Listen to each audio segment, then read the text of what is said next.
Okay, this is a review of the MPOWERD Luci solar light kit. This is the build your own one. So you're supposed to get a little box that looks like this. So in general, there isn't as much from this kit as I had hoped. I thought it would be more like circuits. So what we get is these things here, and they come in like individual boxes here. I think that's a lot of packaging. Okay, so these things actually stack up, so you can move them.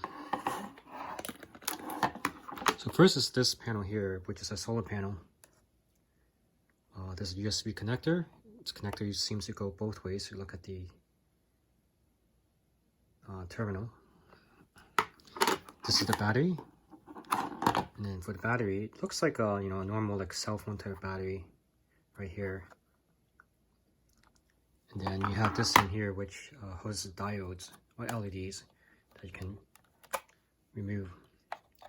So first thing I did when I took it out of the box was see if it actually works. So if you plug this to the solar panel, it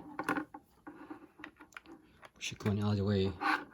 And it's not lighting up at all. Well, actually you can see somewhat lighting up. See how there's a bit of a red? So actually in the daytime, when it was actually cloudy, this thing did not light up at all, so I didn't think it was actually working. But you can see that it goes to, it's a bit red if I don't, so if I tilt this thing here so it doesn't actually receive the light. So if we can see here. So this is actually better because at first I thought it wasn't working. So I did actually, I took this thing here and I charged it. So this is the battery, so you can actually connect it from solar power to the diodes, in which case it's just a straight conversion of power. But then if you want like something in between, so you have the solar panel charging the batteries instead, you can do it here.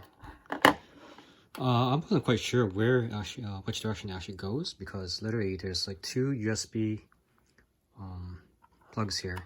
So I figured that the ones closer to the battery is probably the one for the solar panel, and then the one that's away from it would be the one for the diodes. So I link it up like this here. There's three, like that. So what happens here is, I didn't notice this before, so nothing lit up like that, and it didn't say in the manual, or at least I didn't see it, so that from here you can, it's actually two buttons. One is power, and the other one just, I'm not entirely sure what it is. It looks like a power off. So if we press the power button here, the diodes light up. So you can see, in this case, right, so one press would be the diodes, second press would be that. So different levels of brightness, and then last one be the actual flashing. Okay, so what we can do here is, I mean, the most important part is actually probably the book, because literally you can see that it's got some verbiages describing it. So for example, here it's like the sun god. So for a kid that's working on this kit, you get a bit of a story behind it, but you can see it literally is, solar panel, battery, and a bunch of diodes.